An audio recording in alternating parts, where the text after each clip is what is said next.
Baik, selamat pagi bagi Bapak, Ibu, dosen, dan juga teman-teman semua. Pada presentasi kali ini saya akan menjelaskan 5 paper yang sudah saya baca di minggu yang kedua ini.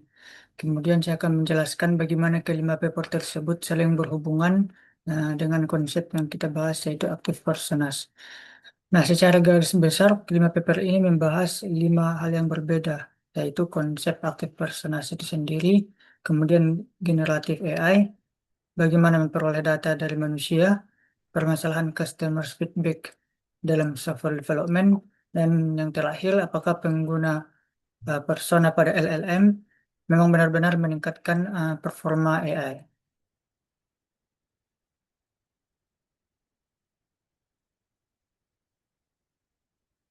Nah, jadi ada 5 paper yang akan saya gunakan.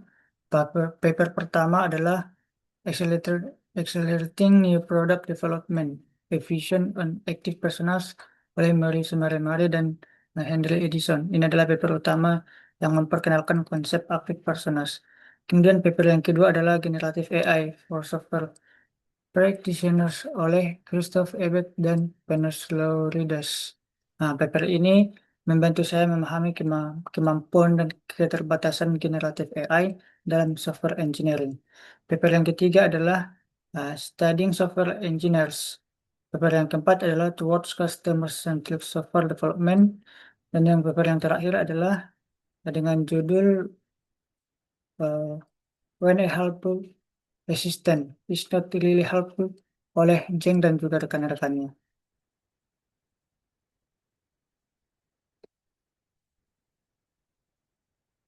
Baik, jadi paper yang pertama adalah paper yang langsung berhubungan dengan penelitian kita, yaitu masalah utamanya diangkat oleh user participation dan juga user feedback yang sangat penting dalam pengembangan produk.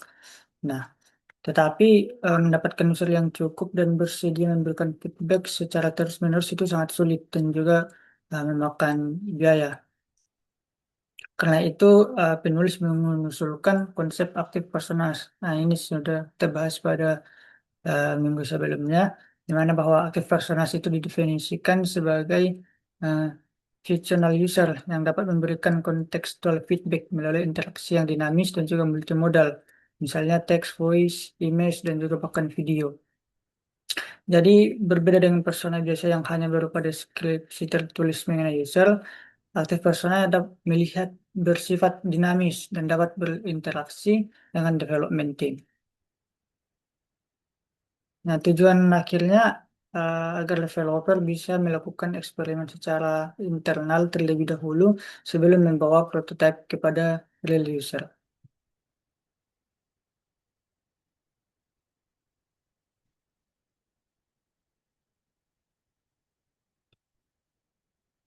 Kemudian, how active personas work. Nah, bagaimana cara kerjanya? Jadi, secara sederhananya, perbedaannya seperti ini.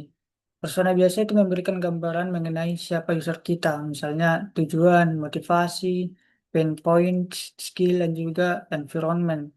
Kemudian aktif persona mengambil informasi tersebut dan membuatnya sebagai sebuah entity yang dapat berinteraksi. Nah, generatif AI digunakan sebagai teknologi yang memungkinkan interaksi tersebut. Contohnya, developer memiliki prototipe aplikasi sederhana. Daripada langsung memberikan prototipe tersebut kepada user yang sebenarnya, developer dapat berinteraksi terlebih dahulu dengan aktif persona yang merepresentasikan target user. Dan aktif persona kemudian memberikan feedback dari perspektif user tersebut. Nah, tetapi ada satu hal yang penting, bahwa aktif persona bukan pengganti real user. Nah, dalam paper tersebut, setelah mendapatkan feedback dari aktif persona, development team tetap melakukan external eksperimental kepada real user. Dan feedback real user tersebut kemudian dapat digunakan untuk memvalidasi dan memperbaharui aktif persona. Nah, untuk paper yang kedua itu adalah generative AI. Paper kedua membahas tentang generative AI dalam software engineering. Jadi tujuan dari paper ini menjelaskan bagaimana generative AI dapat meningkatkan produktivitas software development dan bagaimana teknologi tersebut dapat digunakan dalam proses pengembangan software. Beberapa contoh penggunanya adalah code generation, code comprehension, requirement traceability, test case generation, refactoring, dan juga software maintenance. Jadi paper ini memberi dasar bahwa generatif AI memang memiliki kemampuan untuk membantu berbagai aktivitas software engineering. Tetapi penulis juga memberikan semacam warning bahwa generatif AI itu bersifat non-deterministik dan tidak sepenuhnya explainable. Karena itu, output dari AI tidak boleh langsung dianggap benar tanpa divalidasi.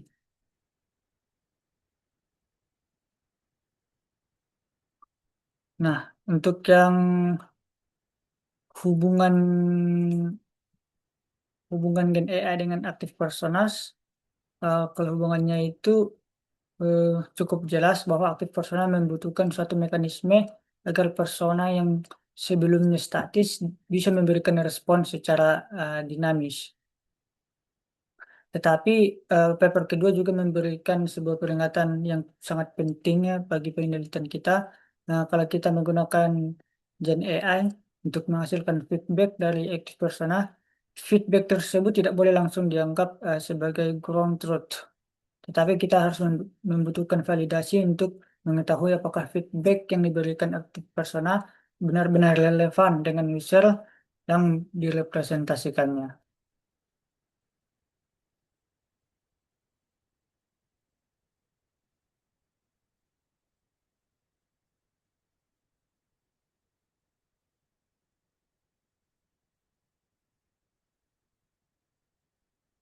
Untuk paper yang ketiga, uh, how to study real user. Untuk paper yang ketiga ini memiliki pendekatan yang agak berbeda. Paper ini tidak membahas tentang aktif persona secara langsung, tetapi paper ini membahas bagaimana peneliti dapat mempelajari software engineers dalam kondisi nyata.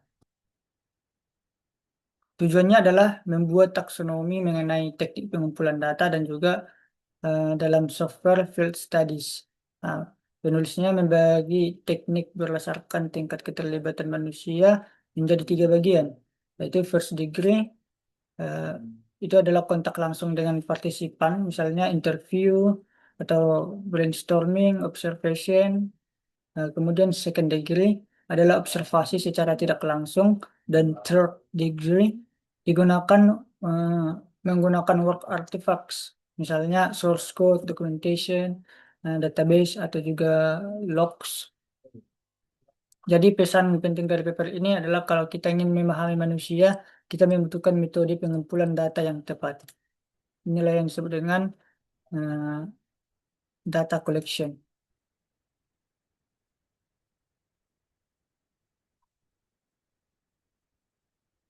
Nah, untuk hubungannya dengan active personas, eh, pertanyaannya adalah dari mana informasi sebuah active personas berasal.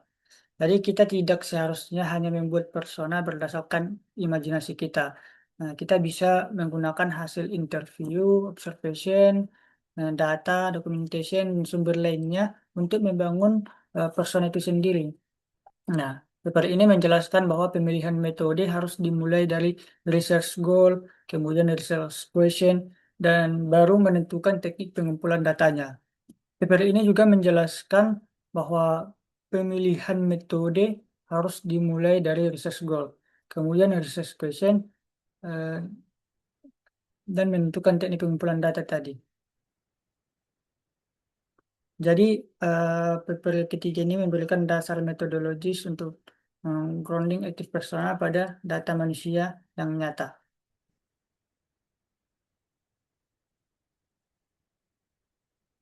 Untuk paper yang keempat, Customer Centric Software Development. Kalau paper yang keempat ini membahas permasalahan customer feedback dalam software development. Penelitian ini dilakukan pada 5 perusahaan software di Finlandia dengan 24 interviewers. Tujuan penelitian adalah mengetahui bagaimana perusahaan mengumpulkan dan menggunakan customer feedback. siapa saja yang terlibat, dan apa saja tantangannya. Salah satu temuan penting adalah feedback loop antara customer dan development team. Seringkali lambat. Bahkan perusahaan memang mengumpulkan banyak data customers, tetapi sering mengalami kesulitan untuk menyimpan, menganalisis, dan mengintegrasikan data tersebut uh, kembali ke proses development. Nah, hubungannya dengan aktif personas, nah ini memberikan motivasi yang cukup kuat untuk aktif personas. Masalahnya adalah development team membutuhkan feedback customers yang terus-menerus, tetapi akses kepada customers tidak selalu mudah. Bahkan penelitian ini menemukan bahwa customer validation seringkali baru dilakukan setelah produk atau feature dirilis.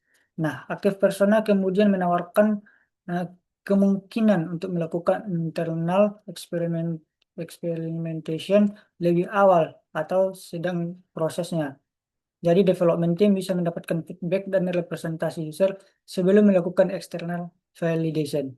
Tetapi sekali lagi, active personas bukan sebagai pengganti customer. Real customer tetap diperlukan untuk memvalidasi apakah feedback dari active persona benar-benar sesuai dengan kondisi yang sebenarnya.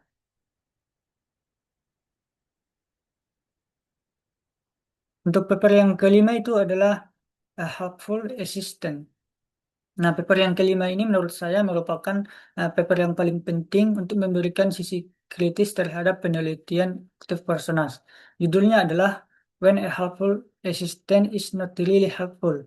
Personas in System Prompts Do Not Improve Performance of Large Language Model. Nah, penelitian ini mencoba menjawab pertanyaan apakah menambahkan persona ke dalam prompt benar-benar meningkatkan performa LLM. Nah, ini sebenarnya juga sudah kita bahas pada minggu lalu. Tetapi saya belum baca paper yang itu pada saat itu. Nah, pada minggu ini saya baca paper yang ini.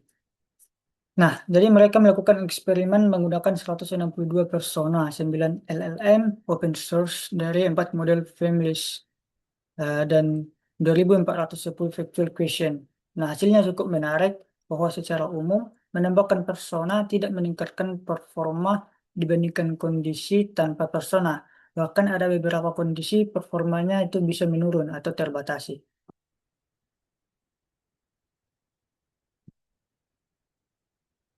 Nah, jadi untuk selanjutnya, kenapa eh, paper 5 ini penting untuk aktif persona? Nah, disinilah kita harus berhati-hati kalau kita hanya melakukan misalnya perintah act as a 50 years old user. Nah, lalu mengatakan bahwa itu sudah menjadi aktif persona. Penelitian ini bisa menjadi sebuah masalah atau kesalahpahaman karena paper kelima menunjukkan bahwa sekedar memberikan role atau persona kepada LLM tidak otomatis membuat output menjadi lebih baik. Nah, mereka bahkan menemukan bahwa mencari persona terbaik secara otomatis itu juga sulit dan banyak strategi performanya mendekati random atau acak. Jadi aktif persona seharusnya tidak hanya dipahami sebagai persona prompt. Nah, dalam paper utama, aktif persona lebih kompleks karena persona digabungkan dengan requirement engineering artifacts dan digunakan untuk menghasilkan contextual feedback. Dan yang paling penting, efektivitas aktif persona harus diukur secara empiris, bukan diasumsikan.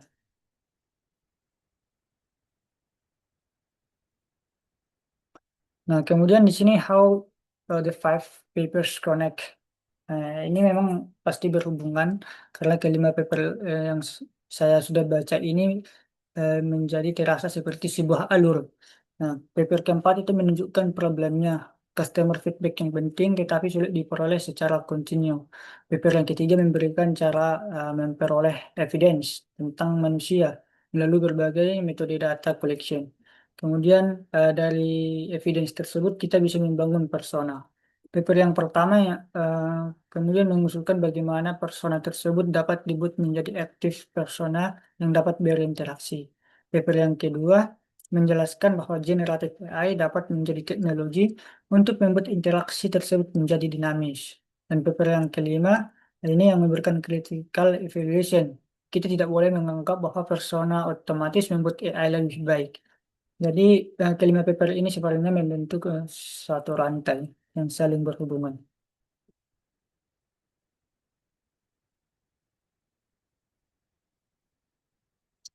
Jadi dari kelima paper ini, menurut saya kita seharusnya tidak berhenti pada pertanyaan apakah AI bisa berpura-pura menjadi user.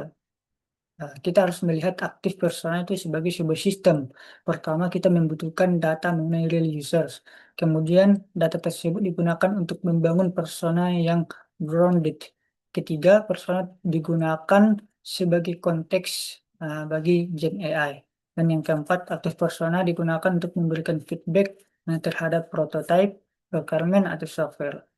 Terakhir, feedback tersebut harus dibandingkan dengan baseline dan yang paling penting dengan feedback dari real user. Dengan begitu, kita bisa menjawab pertanyaan yang lebih ilmiah, apakah feedback dari active persona benar-benar useful, relevan, konsisten, dan alignment with real user.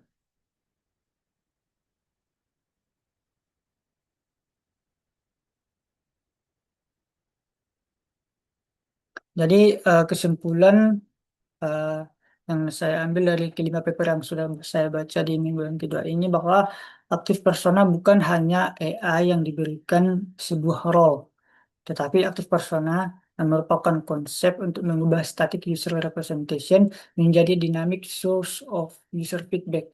Tetapi agar konsep tersebut dapat dipercaya, ada tiga hal yang menurut saya sangat penting, yaitu persona harus memiliki dasar dari user evidence.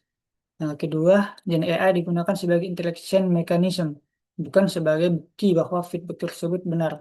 Yang ketiga, efektivitas aktif persona harus diuji secara empiris. Jadi tantangan penelitian ini bukan hanya membuat aktif persona bisa berbicara seperti user, tetapi tentang sebenarnya adalah membuktikan bahwa apakah feedback yang diberikan aktif persona berguna dan cukup selaras dengan real user untuk membantu software development. Baik, jadi sekianlah eh, presentasi dari saya pada minggu yang kedua ini. Saya Gloria Penjitan, sekian dan terima kasih.